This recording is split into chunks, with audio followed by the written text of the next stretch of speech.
दोस्तों, आज Asia cup 2025 के सुपर 4 का एक और रोमांचक मैच इंडिया और बांग्लादेश की टीम के बीच में खेला गया, जहां पहले भारतीय टीम के बल्लेबाजों ने बांग्लादेश की टीम के हर एक गेंदबाज को अच्छे से रिमांड पर लिया।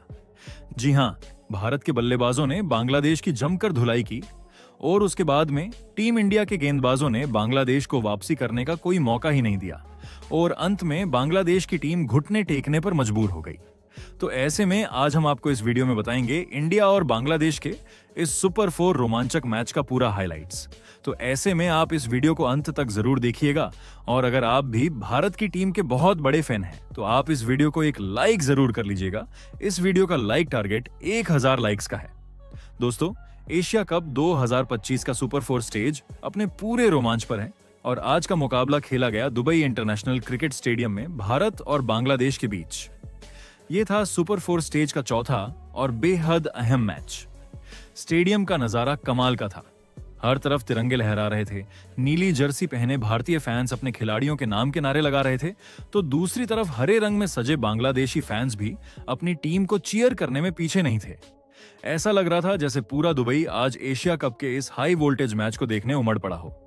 मैच शुरू होने से पहले टॉस हुआ और भारतीय कप्तान सूर्या कुमार यादव पूरी आत्मविश्वास भरी मुस्कान के साथ मैदान पर आए। टॉस का सिक्का उछला और जैसे ही वह भारतीय कप्तान के पक्ष में गिरा, दर्शकों में शोर गूंज उठा। सूर्या कुमार यादव ने बिना किसी हिचकिचाहट के पहले बल्लेबाजी करने का फैसला किया। यह फैसला पूरी तरह एग्रेसिव था क्योंकि दुबई की पिच हमेशा बल्लेबाजों के लिए मददगार मानी जाती है और भारतीय टीम इस बात का फायदा उठाना चाहती थी। भारतीय टीम का बैटिंग ऑर्डर भी बिल्कुल वैसा ही रहा जैसा फैंस उम्मीद कर रहे थे। ओपनिंग करने उतरे युवा सनसनी अभिषेक शर्मा और उनके साथ स्टाइलिश बल्लेबाज शुभमन गिल। दोनों ही बल्लेबाज अपनी क्लास और स्ट्राइकिंग एबिलिटी के लिए जाने जाते हैं और शुरुआत से ही उनका इरादा साफ था कि वे पावर प्ले का पूरा फायदा उठाने वाले हैं। पहला ओवर लेकर आए बांग्लादेश के तेज गेंदबाज सॉरीफुल इस्लाम। अभिषेक शर्मा स्ट्राइक पर थे और उन्होंने दूसरी ही गेंद पर कवर के ऊपर से शानदार चौका जड़कर अपनी पारी का खाता खोला। यह शॉट देखकर भारतीय फैंस खुशी से उछल पड़े। इस चौके के बाद तो अभिषेक शर्मा पूरी तरह रंग में आ गए। अगले ओवर में तस्कीन अहमद आए गेंदबाजी करने और अभिषेक ने उनका स्वागत 2 गगनचुंबी छक्कों से किया। पहला छक्का डीप मिड विकेट पर और दूसरा लॉन्ग ऑन के ऊपर से। दोनों ही शॉट्स देखने लायक थे। अभिषेक शर्मा ने केवल 14 गेंदों में 28 रन ठोक डाले, लेकिन उनकी पारी ज्यादा लंबी नहीं चली। 5वें ओवर में मेहदी हसन मिराज गेंदबाजी करने आए और अभिषेक ने एक और बड़ा शॉट खेलने की कोशिश की, लेकिन गेंद बल्ले का ऊपरी किनारा लेकर सीधा फील्डर के हाथों में चली गई। स्टेडियम में हल्की सी खामोशी छा गई क्योंकि अभिषेक बहुत अच्छे टच में दिख रहे थे। अभिषेक के आउट होने के बाद गिल ने अपनी जिम्मेदारी और बढ़ा दी। शुभमन गिल हमेशा से क्लासिक बल्लेबाजी के लिए जाने जाते हैं और आज भी उन्होंने वैसा ही प्रदर्शन किया। गिल ने कई शानदार कवर ड्राइव और स्ट्रेट ड्राइव खेलकर फैंस का दिल जीत लिया। हालांकि वह बहुत तेज नहीं खेल पाए, लेकिन उनकी पारी ने टीम को मजबूत शुरुआत दी। गिल 21 गेंदों पर 26 रन बनाकर मुस्तफिजुर रहमान की गेंद पर आउट हुए। गिल के आउट होते ही मैदान पर आए बाएं हाथ के बल्लेबाज तिलक वर्मा। तिलक ने शुरुआत में कुछ गेंदों को ध्यान से खेला, पिच का अंदाजा लिया और फिर अचानक गियर बदल दिया। मिडिल ओवर्स में उन्होंने पूरी तरह बांग्लादेशी गेंदबाजों पर हमला बोल दिया। तिलक ने मेहदी हसन की लगातार 2 गेंदों पर 2 लंबे छक्के जड़ दिए, एक सीधा साइड स्क्रीन के ऊपर और दूसरा डीप स्क्वायर लेग पर। इसके बाद तस्कीन अहमद की गेंद पर उन्होंने शानदार स्कूप शॉट खेला जो फाइन लेग बाउंड्री के पार चौके के लिए गया। तिलक वर्मा ने अपनी पारी में 4 चौके और 5 लंबे छक्के लगाए। उन्होंने केवल 35 गेंदों में 61 रन बनाकर नाबाद पारी खेली। ये पारी भारतीय पारी की रीढ़ साबित हुई क्योंकि इसी दौरान भारत ने रन रेट को 7 से बढ़ाकर 11 तक पहुंचा दिया। नंबर 4 पर आए कप्तान सूर्या कुमार यादव और मैदान पर आते ही उन्होंने अपने अंदाज में खेलना शुरू किया। सूर्या के शॉट्स देखने के बाद स्टेडियम में बैठे दर्शक झूम उठे। उन्होंने अपने ट्रेडमार्क 360 डिग्री शॉट्स खेलकर बांग्लादेशी गेंदबाजों को पूरी तरह परेशान कर दिया। एक बार तो उन्होंने बैकवर्ड पॉइंट के ऊपर से स्कूप शॉट खेला जो सीधा बाउंड्री पार गया। यह शॉट देखने लायक था और दर्शकों ने जोरदार तालियां बजाईं। सूर्या ने 25 गेंदों पर 36 रन बनाए और टीम के रन रेट को लगातार ऊंचा रखा। हालांकि वह सॉरीफुल इस्लाम की गेंद पर कैच आउट हो गए, लेकिन तब तक भारत का स्कोर मजबूत स्थिति में पहुंच चुका था। इसके बाद क्रीज पर आए विकेट कीपर बल्लेबाज संजू सैमसन। स्टेडियम में तालियों की गूंज बढ़ गई क्योंकि दर्शकों को पता था कि संजू सैमसन अगर टिक गए तो बड़े शॉट्स देखने को मिलेंगे। और हुआ भी कुछ ऐसा ही। संजू ने आते ही अपने इरादे साफ कर दिए। पहली ही ओवर में मासूम अहमद की गेंद पर उन्होंने लॉन्ग ऑफ के ऊपर से शानदार छक्का जड़ा। यह शॉट इतना क्लीन था कि गेंद सीधा स्टैंड में जाकर गिरी और भारतीय डगआउट से भी तालियां बजने लगीं। संजू यहीं नहीं रुके, अगली ही 2 गेंदों पर बैक टू बैक चौके जड़ दिए। एक चौका एक्स्ट्रा कवर पर और दूसरा थर्ड मैन की दिशा में। दोनों ही शॉट्स क्लासिक क्रिकेटिंग शॉट्स थे। संजू के बल्ले से रन लगातार आते रहे और ऐसा लग रहा था कि वह छोटी पारी को भी बड़ा बना देंगे। हालांकि उनकी पारी ज्यादा लंबी नहीं चल पाई। तस्कीन अहमद की एक तेज गेंद पर उन्होंने बड़ा शॉट खेलने की कोशिश की, लेकिन गेंद बल्ले का ऊपरी किनारा लेकर सीधे थर्ड मैन के हाथों में चली गई। संजू सैमसन ने 15 गेंदों पर ताबड़तोड़ 30 रन बनाए और जब वह आउट हुए तो टीम का स्कोर पहले से ही मजबूत स्थिति में था। उनकी यह छोटी लेकिन धमाकेदार पारी भारतीय स्कोरबोर्ड को और ऊपर धकेलने में बेहद अहम रही। अब जिम्मेदारी आई टीम इंडिया के सबसे भरोसेमंद फिनिशर हार्दिक पांड्या पर। भारतीय दर्शकों की नजरें अब हार्दिक पर टिकी थीं कि वह इस पारी को किस तरह खत्म करेंगे। हार्दिक क्रीज पर आते ही सेट नजर आए। उन्होंने कुछ डॉट गेंदें खेलकर पिच का अंदाजा लिया और फिर अपने गियर बदल दिए। 19वें ओवर में हार्दिक पांड्या ने बांग्लादेश के सबसे तेज गेंदबाज तस्कीन अहमद की जमकर क्लास लगा दी। ओवर की पहली गेंद पर उन्होंने चौका लगाया जो सीधा मिड विकेट बाउंड्री के बाहर गया। अगली गेंद पर उन्होंने लॉन्ग ऑन के ऊपर से गगनचुंबी छक्का जड़ दिया जो स्टेडियम में बैठे भारतीय फैंस के बीच जाकर गिरा। और तीसरी गेंद पर फिर से चौका लगाकर ओवर को पूरी तरह अपने नाम कर लिया। इस ओवर के बाद स्टेडियम में शोर इतना बढ़ गया कि कमेंट्री बॉक्स तक आवाज साफ सुनाई दे रही थी। हार्दिक ने केवल 20 गेंदों पर नाबाद 47 रन बनाए। उनकी इस पारी में 4 चौके और 3 लंबे छक्के शामिल थे। हर शॉट में उनकी ताकत और टाइमिंग साफ नजर आ रही थी। हार्दिक की इस पारी ने भारतीय पारी को एक ऐसे मुकाम पर पहुंचा दिया जहां से टीम इंडिया के लिए मैच जीतना बहुत आसान लगने लगा। टीम इंडिया ने अपने पूरे 20 ओवरों में केवल 3 विकेट खोकर 238 रन का विशाल स्कोर खड़ा किया।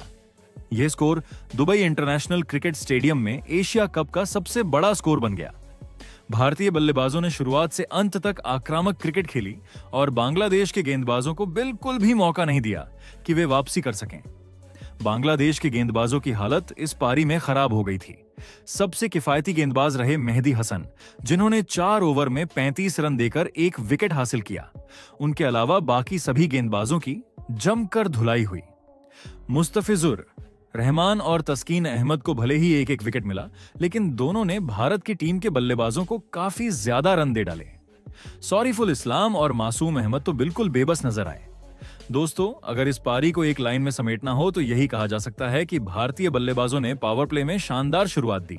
मिडिल ओवर्स में तिलक वर्मा और कप्तान सूर्या कुमार यादव ने रन रेट को ऊंचाई पर पहुंचाया और फिर आखिरी के ओवरों में हार्दिक पांड्या ने विस्फोटक अंदाज में फिनिश किया। अब बारी थी बांग्लादेश के बल्लेबाजों की, जिन्हें 239 रन के पहाड़ जैसे लक्ष्य का पीछा करना था। ड्रेसिंग रूम में बांग्लादेशी कप्तान लिटन दास अपने खिलाड़ियों से बात कर रहे थे, लेकिन उनके चेहरे पर दबाव साफ झलक रहा था, क्योंकि ये लक्ष्य चेज करना आसान बिल्कुल भी नहीं था। जिसके बाद बांग्लादेश की टीम इस लक्ष्य का पीछा करने के लिए आई। बांग्लादेश के लिए ओपनिंग करने उतरे सैफ हसन और तंजीद हसन। भारत के लिए नई गेंद लेकर आए जसप्रीत बुमराह। बुमराह का पहला ओवर पूरी तरह सटीक और धारदार रहा। सिर्फ 3 रन आए।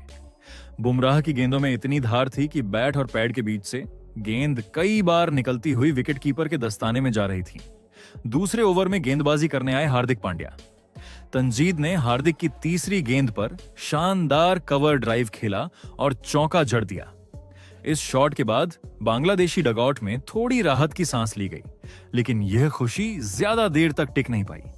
तीसरे ओवर में जसप्रीत बुमराह ने मैच का पहला झटका दे दिया। उनकी एक जबरदस्त इनस्विंगर तंजीद हसन को पूरी तरह चकमा देती हुई सीधे स्टंप्स उखाड़ गई। तंजीद सिर्फ 7 रन बनाकर पवेलियन लौट गए और बांग्लादेश को पहला बड़ा झटका लग गया। स्टेडियम में बैठे भारतीय फैंस खुशी से उछल पड़े। तंजीद हसन के आउट होने के बाद मैदान पर आए बांग्लादेश के कप्तान लिटन दास। कप्तान ने आते ही अपने इरादे साफ कर दिए। उन्होंने हार्दिक पांड्या की एक शॉर्ट गेंद पर शानदार पुल शॉट खेला जो सीधा स्क्वायर लेग बाउंड्री के पार गया। इसके बाद उन्होंने वरुण चक्रवर्ती के ओवर में 2 लगातार चौके लगाकर रन रेट को तेज करने की कोशिश की। दूसरी तरफ सैफ हसन अपनी पारी को एंकर कर रहे थे। सैफ का बल्ला पूरी तरह आग उगल रहा था। उन्होंने हार्दिक पांड्या के अगले ओवर में पहले शानदार कवर ड्राइव खेला, फिर डीप मिड विकेट पर गगनचुंबी छक्का लगाकर सभी का ध्यान अपनी ओर खींच लिया। सैफ ने सिर्फ 28 गेंदों में अपनी हाफ सेंचुरी पूरी कर ली। उनका आत्मविश्वास इतना बढ़ गया था कि उन्होंने हार्दिक पांड्या की गेंद पर बैक टू बैक 2 चौके जड़ दिए। लेकिन जैसे ही कप्तान सूर्या कुमार यादव ने गेंद थमाई कुलदीप यादव को, मैच का पूरा रुख बदल गया। कुलदीप की गेंदें हवा में खूबसूरती से घूम रही थीं और बांग्लादेशी बल्लेबाजों को परेशान कर रही थीं। कुलदीप ने अपने पहले ओवर में ही कप्तान लिटन दास को अपनी गुगली पर फंसाया। लिटन ने बड़ा शॉट खेलने की कोशिश की, लेकिन गेंद बल्ले का ऊपरी किनारा लेकर सीधे लॉन्ग ऑन पर खड़े फील्डर के हाथों में गई। लिटन दास ने 25 गेंदों पर शानदार 38 रन बनाए, लेकिन उनका विकेट भारत के लिए बहुत बड़ा था। कुलदीप ने यहीं रुकने का नाम नहीं लिया। अपने अगले ओवर में उन्होंने तौहीद हृदय को फ्लाइटेड डिलीवरी पर बीट किया और गेंद सीधे स्टंप से टकराई। तौहीद 27 रन बनाकर पवेलियन लौट गए। ये बांग्लादेश के लिए दोहरा झटका था। और फिर आया कुलदीप का तीसरा वार। इस बार शिकार बने शमीम हुसैन। शमीम ने रिवर्स स्वीप खेलने की कोशिश की, लेकिन गेंद बल्ले का किनारा लेकर सीधा स्लिप में खड़े फील्डर के हाथों में चली गई। स्टेडियम में कुलदीप के नारे गूंजने लगे, जिसके बाद मिडिल ओवर्स में वरुण चक्रवर्ती ने भी अपनी मिस्ट्री स्पिन से कमाल कर दिया। उनकी गेंदें इतनी मुश्किल थीं कि बल्लेबाज समझ ही नहीं पा रहे थे कि गेंद किस दिशा में टर्न होगी। वरुण ने पहले जाकिर अली को बोल्ड कर दिया और फिर मासूम अहमद को स्टंपिंग करवा दिया। विकेटकीपर संजू सैमसन ने बिजली की तेजी से बेल्स गिराई। इन दोनों विकेट्स के बाद बांग्लादेश का स्कोर 6 विकेट पर 120 रन हो गया और उनकी जीत की सारी उम्मीदें लगभग खत्म हो गईं। हालांकि मेहदी हसन ने आखिर में कुछ अच्छे शॉट्स जरूर लगाए, लेकिन हार्दिक पांड्या की शानदार ऑफ कटर पर वह कैच आउट हो गए। मेहदी हसन सिर्फ 10 रन बनाकर आउट हुए और बांग्लादेश की हार अब पूरी तरह तय हो गई। इस तरह से पूरे 20 ओवर खत्म होने के बाद बांग्लादेश की टीम 7 विकेट खोकर सिर्फ 157 रन ही बना पाई। भारत की टीम ने यह मैच बेहद आसानी से एक तरफा अंदाज में 81 रन से जीत लिया। भारत के लिए सबसे सफल गेंदबाज रहे कुलदीप यादव, जिन्होंने अपने 4 ओवर में सिर्फ 25 रन देकर 3 महत्वपूर्ण विकेट झटके। वरुण चक्रवर्ती ने भी कमाल की गेंदबाजी की और 2 विकेट अपने नाम किए। बुमराह और हार्दिक को मिले 1-1 विकेट। इस शानदार जीत के साथ भारत ने सुपर 4 में अपनी स्थिति और मजबूत कर ली और फाइनल में पहुंचने के अपने चांस लगभग पक्के कर लिए। भारतीय खिलाड़ियों के चेहरे पर आत्मविश्वास साफ झलक रहा था। स्टेडियम में बैठे भारतीय फैंस ने तिरंगे लहराते हुए जोर जोर से भारत माता की जय के नारे लगाए। हर कोई इस जीत का जश्न मना रहा था। जहां इस मैच का प्लेयर ऑफ द मैच चुना गया हार्दिक पांड्या को उनकी विस्फोटक बल्लेबाजी और शानदार ऑलराउंड प्रदर्शन के लिए। दोस्तों, भारत की इस जीत ने फिर से साबित कर दिया कि टीम इंडिया इस समय दुनिया की सबसे संतुलित टीमों में से एक है। चाहे बल्लेबाजी हो, गेंदबाजी हो या फील्डिंग, हर डिपार्टमेंट में खिलाड़ियों ने अपना 100% दिया और अब सूर्या की कप्तानी में ये टीम और ज्यादा खतरनाक हो चुकी है। तो दोस्तों, आपके हिसाब से टीम इंडिया इस जीत का असली हीरो कौन है? आप अपनी कीमती राय कमेंट में जरूर बताइएगा।